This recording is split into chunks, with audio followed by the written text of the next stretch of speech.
Yeah, it was a lot of fun. It's been a long time coming, so it's really nice to be back out there with the guys and just be fully a part of the group again. How frustrating has it been to be out for as long as you have, and how have you managed that? Yeah, it hasn't been fun. Like I said, it's been feels like forever, but at this point, just happy that that's behind me and moving forward. Do you think you could be ready to go tomorrow? Yeah, possibly. I'm not sure yet. We'll talk about it and then see how the morning goes. You said you've been skating so much that at the very least you'll come back with your legs ready to go? Yeah, it's never the same, once you get in the games, but for sure I've been skating my fair share, and whenever I do get back in, it should be fun. How about playing with Miller and Besser? Just the opportunity to... Yeah, great opportunity. Great players. Both of them are having a hell of a season, so if I get the chance to be a part of it, it should be a good one, and it's always fun to play with those guys. What have you seen out of this team as you've been working with us? Kind of just highs and lows. Some nights we've been really good, and then other nights, not so good. But it's a long season, so just part of the grind, and trying to get to the end of the year healthy as possible, and make sure that we're hitting all the right places at the right time.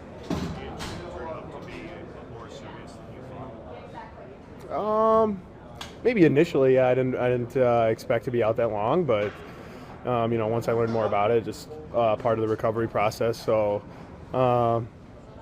maybe, yeah, just not being familiar with the medical terms, I didn't expect to be out that long, but it is what it is, and happy that time's behind us now. Assuming you Always a risk, obviously, anytime you fight somebody. If you look back, I mean, it's easy to say now, Yeah. you shouldn't have, but a guy hitting Connor, are you still glad that you did what you did, even though the outcome caused you to be out for a while? Yeah, for sure. You don't ever know what's going to happen, and that's just how you play the game, right? So, no, it's not, I don't regret it. Just it's unfortunate the way that it turned out, and you got to stick up for your teammates. So it's, like I said, part of the game.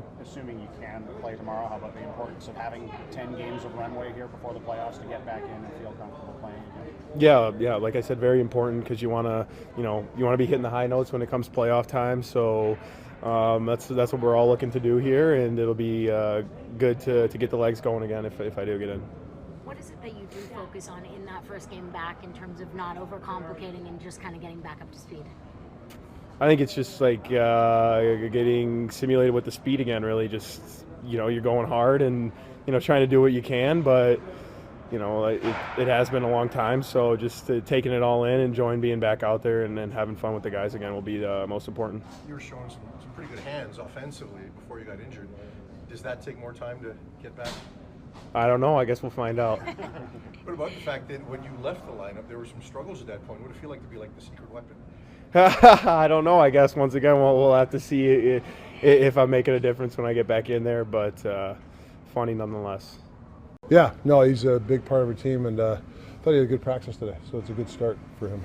Option for tomorrow, maybe? Yeah, I'm going to sleep on it with him. We talked about today a bit, so we'll wait 24 hours to decide if he plays tomorrow or not. What can you tell us about Demko? He's obviously put on long-term injury. That's just cap related, so you get some cap relief, so that's all it is. He's still considered week to week. Yeah, oh yeah. And Baines comes up. What was the decision behind bringing him up?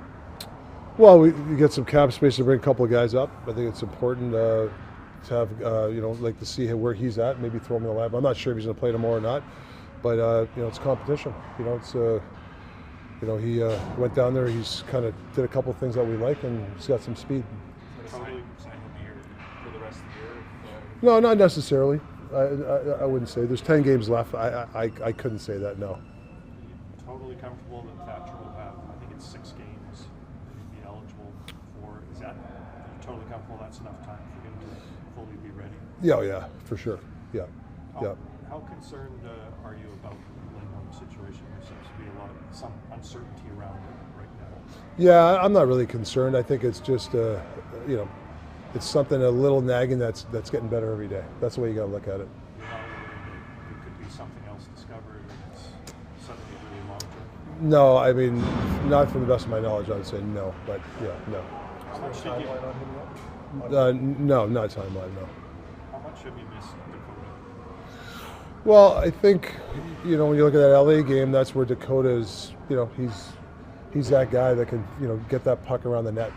And obviously the way he's, over the last year, how he's gotten better and better, how his season started didn't go great, and how he took the information, the way he's, for arguably that 6-7 weeks or 2 months there, that line was cooking, and he was a big reason for it. Not having that line, it looks like you've got Dakota skating with JT and Brock. How much of that is also a result of Connor playing as well as he is with Pete? Yeah, there's going to be some situations where you're going to have to move people around, matchups, bigger defense. You're looking at different scenarios. Can this line play against bigger defense? Do you want to play this line against smaller defense? There's a lot that goes into it. I don't like moving the lines too much, but we're looking for people to hold spots right now. There's 10 games left. With Thatcher, is there a plan for when he might skate again? Not necessarily play, but just skate. I think there's a date, but it's not a hard date right now. But there's a game plan with him. Mid-practice, you gathered the guys around. It looked like you got a little bit heated there when you were at the whiteboard. Anything you can share with us about that? No, I just think, if you guys weren't ready, you have a day off, you got to be ready to go. There's 10 games left, and they picked it up after that. So that's all. No big deal. That's something about the strength of the team's culture. Where are you guys going to that you can speak to them and get the result you're looking for? Yeah, I think that's been something I've really been proud of the team, where we've dropped the ball and they've taken the information and whatever presentation I gave it to them and have bounced back. And even in the short term, the first part of practice we didn't like, but the last part you liked it. So I think that's a credit to the players they're taking. Listen, you're not going to be on your game all the time. You're not going to be mentally into it. But I think at this point of the season, for some guys, you got to train your mind now. This is it's go time. 10 games left. There's some details that you have to do it most of the time now. This is not November hockey, and I think that's sometimes we got to just remind her. Building that kind of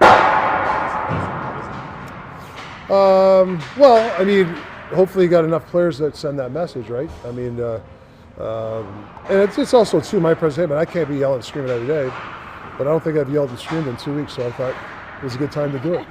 Every 14 days. What about some extra time on the ice with JT and Brock? What was the message there? It was more like the 6-on-5 at the end. They're asking questions. Billsy's really an intuitive guy. He likes scenarios, so we walked over some stuff. When you don't practice, sometimes practice you want guys in and out. Sometimes walkthroughs or those type of moments are big with coaches with your players. It could be anybody. I was talking to Hoggy today about his game yesterday about some positional stuff. I think it's important that you spend time with the player on the ice, not always in the video room. Sometimes they want to feel it and touch it on the ice. Obviously, with injuries, having some time for guys to get healthy is a good thing. But in terms of 10 games to go, Yeah. do you view it as a good thing that your team has 10 more games, or is it kind of a difficult time right now to gear up? Well, I've talked to some coaches, buddies of mine, and they usually say this is the dog days. Some teams are kind of, come on, let's get the playoffs going. And when you do that, you don't play as well. So it's important that you can't let your team think that way. And I think when they get away from the rink, that's when they got to shut their mind off. So it's kind of a balance, right?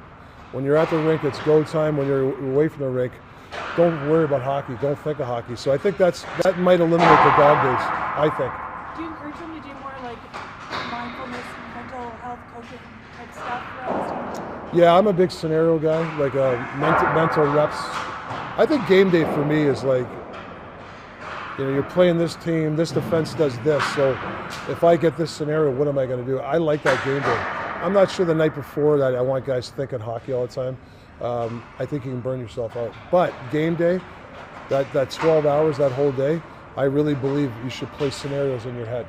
You're playing this team, they clog the middle up, so what should I do tonight? I think that helps. I do.